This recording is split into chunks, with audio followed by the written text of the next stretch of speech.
Hi there, it's time once again for your program, The Young Inventors. I just hope you are enjoying yourself watching and learning as much as you possibly can from the program.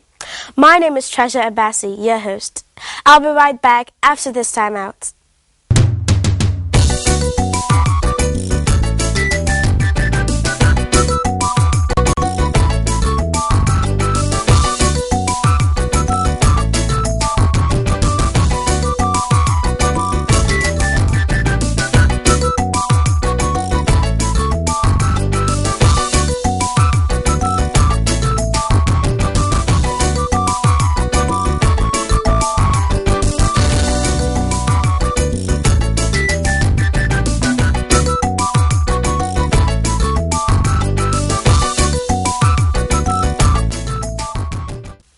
Last week, we brought you students' projects in electrical electronics and civil engineering departments.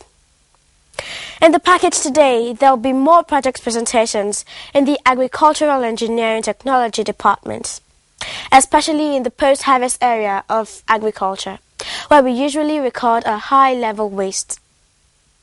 The Central Wood Workshop, which offers a range of electives to students of the core engineering technology departments, also presents a range of ongoing student projects in carpentry and concrete slab construction. Of course, our companion piece in the Guidance and Counseling Corner will complete the package. Today we offer you tips on what subjects you must pay close attention to if you want to be an urban and regional planner. Urban and regional planning as a profession has been in this country for some time, and to be an urban and regional planner, a student at the secondary level must choose subjects from geography, mathematics, technical drawing, as well as other subjects. But geography is very important. The maths and English are also very important. You can choose from government, economics to add to it. Now, what are the demands for being an urban and regional planner? Normally, the courses we have, you either do the urban and regional planning course in the university or in the polytechnic. Now, apart from that, there's another route for those who do not or who could not go through the formal education. They could do the professional examination. But be it as it may, at the end of the day, either you go through the university, the polytechnic, you must be a registered urban and regional planner to practice urban and regional planning in Nigeria. Now, the demands in urban and regional planning is just like any other profession. Now, as a planner, we uphold ethics of the profession, and that's why members are inducted. It's not a cult, but we have to uphold that ethics of integrity, and we must be sound in every area of the profession. Now, there are aspects of urban and regional planning students have to go through, and that has to do with they have to be taught in the theory and also in design and the practicals. It's a very intensive course and a very intensive program, but I think when you finish the course, you have, so much opportunities. You can work in oil companies, you can work in the bank, in the properties section, you can work in an architectural firm, you can work with governments. It's a very lucrative course, and I feel I'm encouraging any secondary school students to look into taking this profession. This is the showroom of the Department of Agricultural Engineering Technology. It has on display a wide range of students' projects, past and present.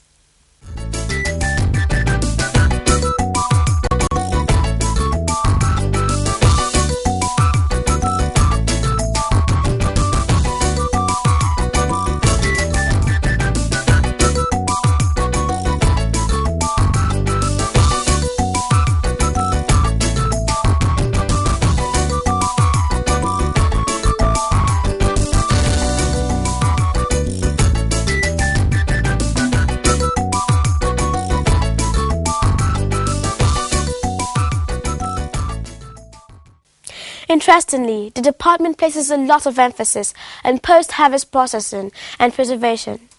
That is why, according to Dr. Rufus Rotimi, students have been made to produce machineries and fabrications that will remove or cut to the barest the drudgery usually faced by our farmers and the losses of post-harvest of agricultural produce. Post-harvest. Talking about equipment, and you have mentioned post-harvest, and well, let me just tell you something about agricultural production. There is the pre-harvest, that is operations that has to do with sowing the land, planting the crop, taking care of the crop until it is matured. All those periods constitute pre-harvest. Harvest is removing the thing from the field and taking it to the barn. So post-harvest is whatever happens after you have harvested. Well, majorly what happens in post-harvest is processing the crop, storing the crop.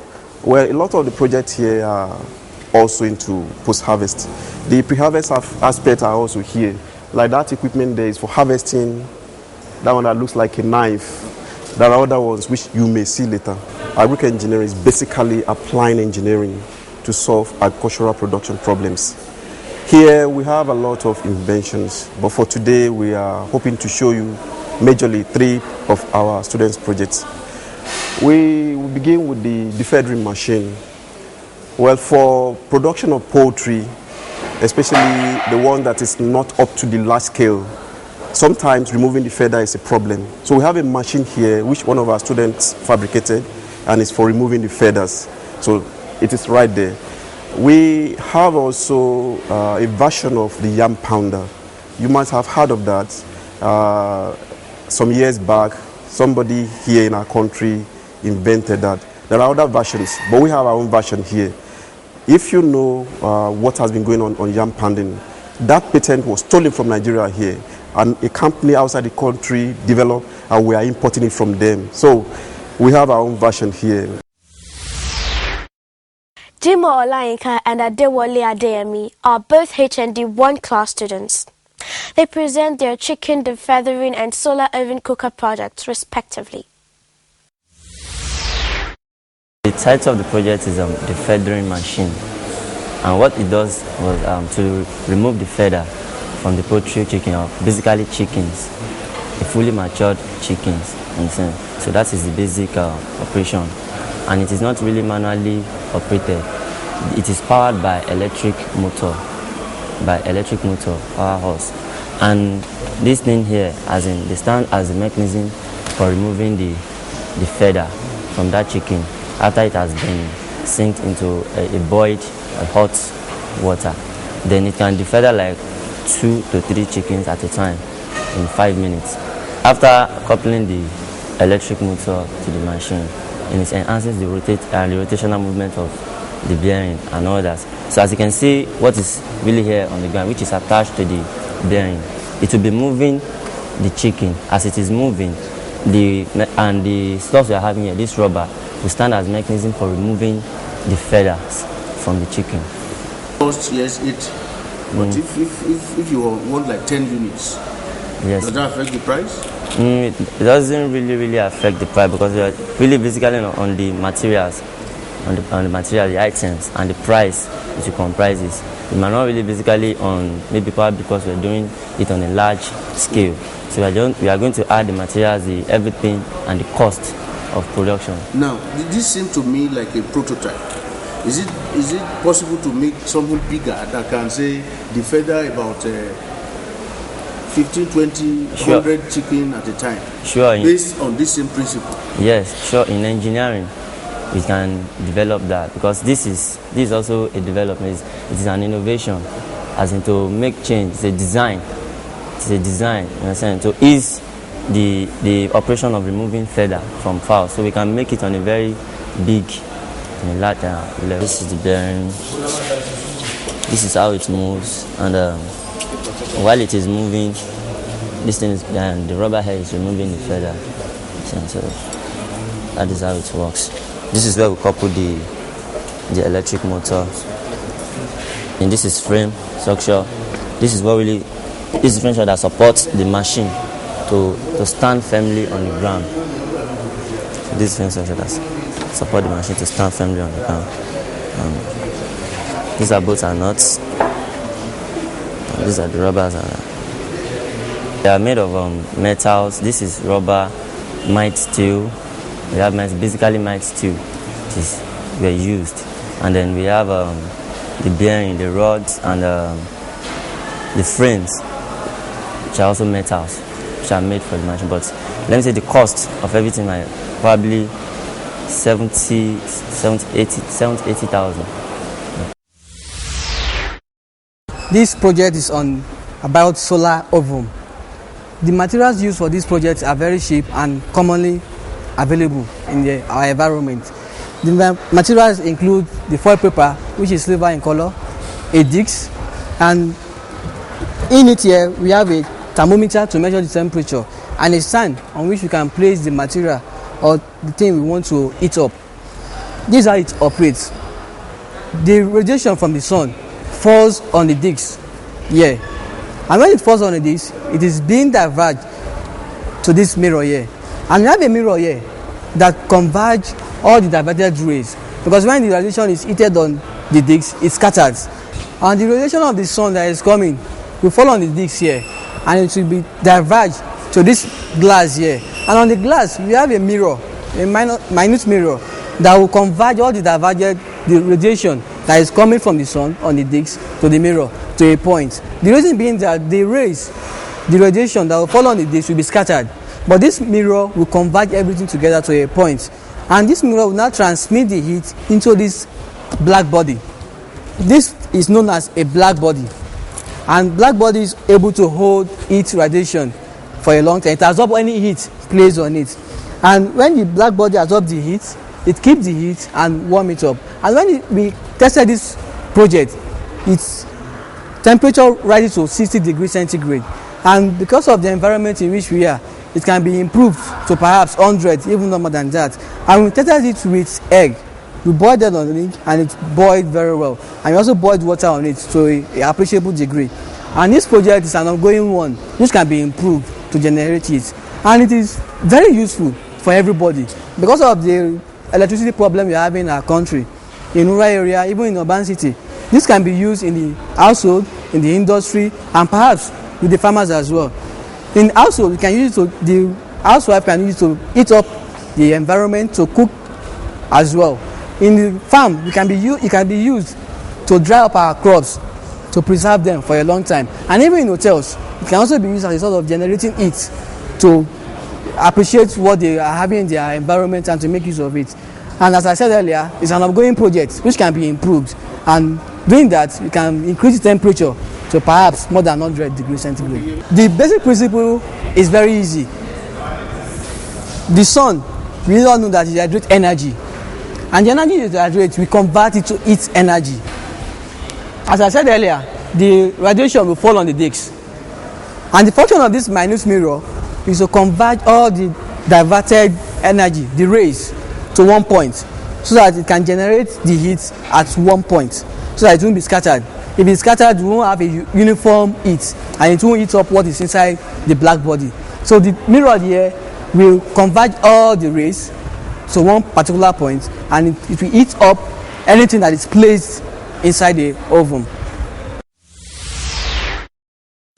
In the HND2 class, Miss Otisi Justina chose to present the Laspotech version of the yam pounder, while Vivian Macaulay presents a group project in the form of a Cowpea Thresher. This machine is called yam pounding machine. The components include the electric motor, the connecting rod, the bearing, the stainless steel, the stand, the switch, the valve. Then inside the pot, which is made of the stainless steel, we have the angular rod, which is being connected to the shaft. So when this is the cable which is connected to the electricity. First of all, before our machine work, we'll have to boil our yam, whether by stove or with the use of gas cooker. After the yam is boiled and it is fully boiled and you know that it is soft, then we do what? We open our pounding machine. We make sure it is cleaned, free of dirt and every kind of organisms. So we pour our yam, our boiled yam, in it. We cover very tight with our bolts, very fixed tight to prevent escape of steam.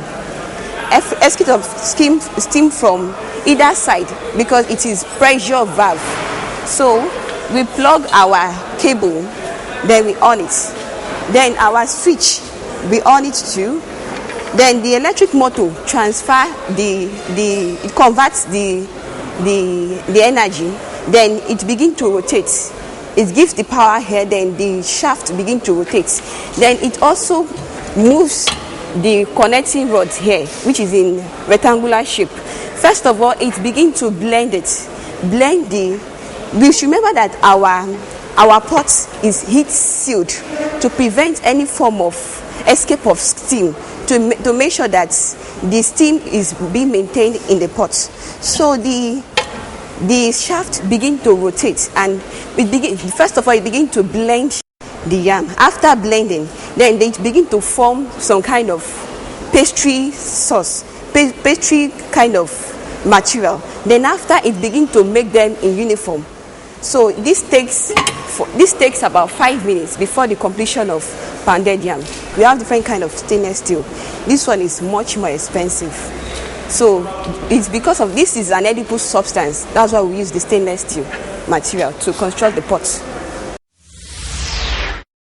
The purpose behind the construction of this machine is to help in reducing labor pains that women particularly go through in the process of getting the beans ready for food. And we know that here in Nigeria, beans is one of the major source of protein aside from meat and other things. And a lot of people cannot actually afford meat. So to make it easier for the beans to be able to get to our table in time, we're looking at all the problems that women go through in order to be able to put these beans on the table for us to eat. That was what made us think about constructing this machine you see here.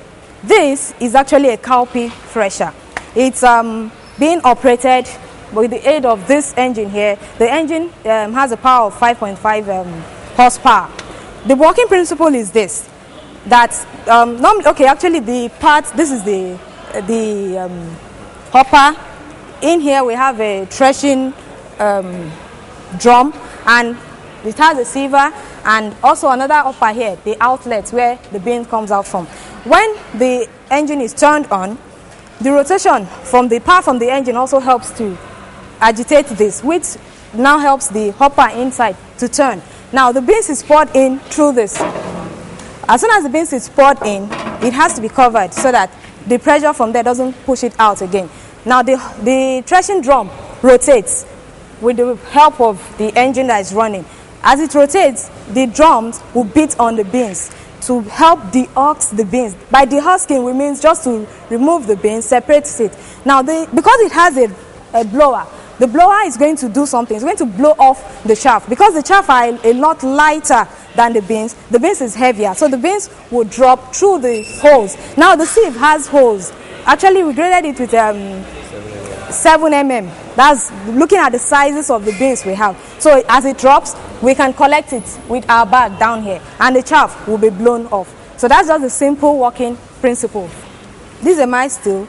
We made use of mild steel. The thickness is about 3 mm. We drilled the holes of this base, considering the fact that the beans comes in different sizes. So we had to drill it, and like I said earlier, we used the 7 mm to drill this. Without this pulley, really, the whole machine is useless, because that's what connects the power from the machine to the threshing drum. The diameter of the whole, the same mild steel we use in the construction of the whole thing, that's what we also use for the chutes, as well as, but we had to use a thicker, this we usually call it angle iron, because that's what holds, so that when this is rotating, the power doesn't throw away the machine. So we had to consider the weight too in getting the size of that. Okay, so I'm going to open the hopper so I can pour this in, and Emmanuel here will help us turn the machine on. Okay, so we are doing that. All right, so Emmanuel, you can turn it on.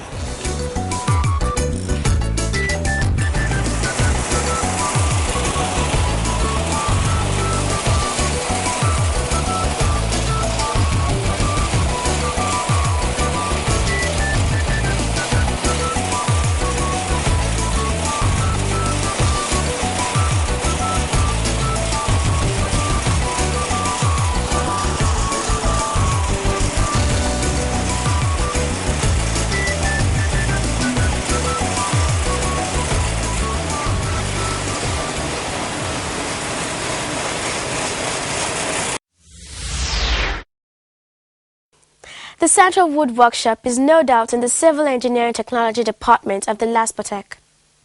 The unique thing about this workshop is that it serves as a hub that services all the engineering departments of the School of Engineering.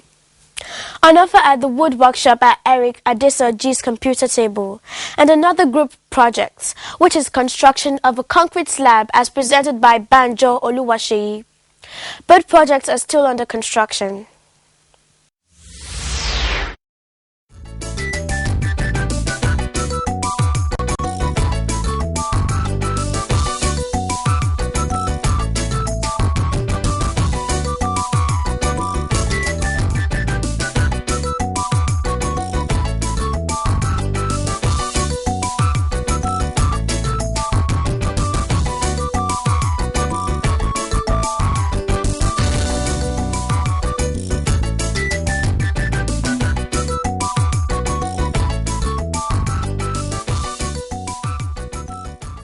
This is computer table.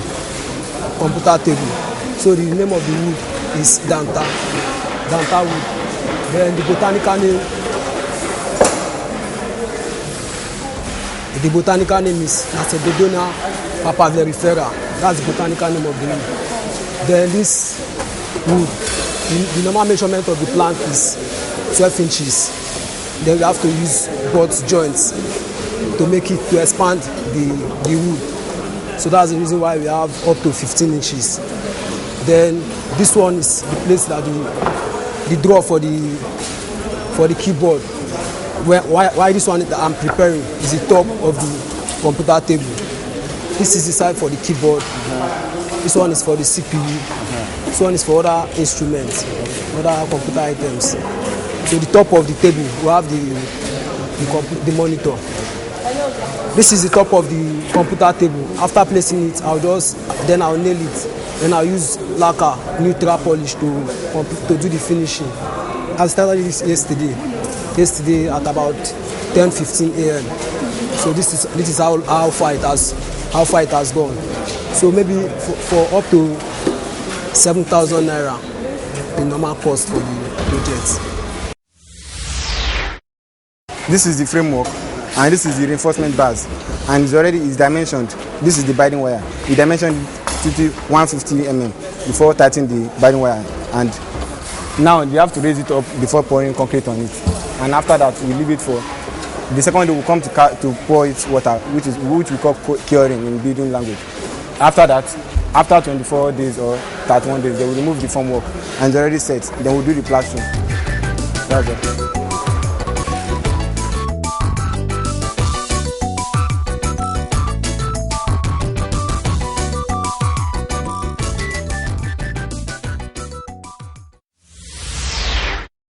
The NTA ETV is set to stage another national exhibition of children's creativity and ingenuity in science and technology entries, codenamed Expo 2010. Entries are also expected from students of tertiary institutions. The Expo 2010, with the theme Science and Technology Education as basis for a true national transformation, with power, energy and security as sub-themes.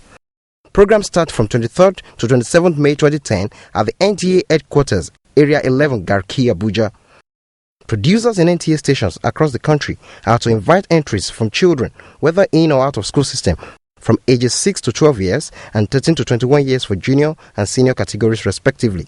The Expo 2010 is an opportunity for our esteemed sponsors to boost their product ideas and services. For more information, contact yesterday on 070-301-27236.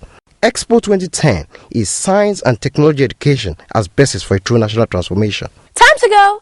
I hope you had fun watching, as I had, bringing this program to you. Next week, I'll be here again with another exciting edition. Until then, it's bye for now.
to be and see, beery and weepy. When the fun bus is around, there's plenty of action and fun. Come and join the fun bus. Let's all sing this song. Then it's fun. Here we come. Would you like to join the fun bus? Hello everyone, you're welcome to Fun Bus. Nigeria is 50 and we are happy to celebrate. I'm still your host, Tawagbade Olatono. Today, we are set to tell you about Nigeria at 50, and the story for the week promises to be very interesting. So you see, it's fun all the way. I'm raring to have fun, so if you are ready, come on, let's go. Fun bus, let's all sing this song. Then it's fun, here we come. Would you like to join the fun bus?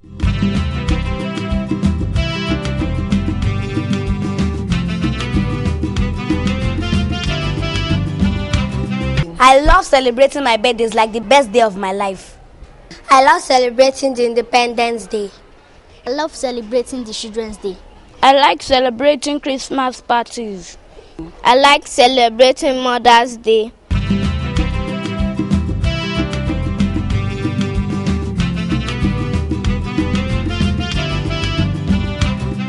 My father takes me out.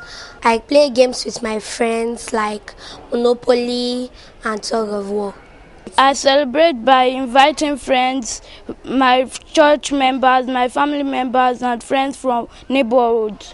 We dance, we eat together, and we play music. I celebrate by inviting all my friends in schools. We eat together, we dance together, we play cards, we play around, we play games, and sometimes we even do debates. Bake a cake and we share the cake together. We eat together, we drink together, and we play games like Ludo, cards. I celebrate it by my dad taking me, my mom, and my brothers out. We eat together, we dance together, we play together. Let's all sing this song. Then it's fun. Here we come. Would you like to join the fun bus? I would like to talk about one of our national symbols, the Nigeria flag. The Nigeria flag has two colors, green and white, and three parts, green, white, green. The white is at the middle. The green represents agricultural land, while the white represents peace and unity. Michael Taiwo Akinkunmi was the person that designed the national flag in 1959.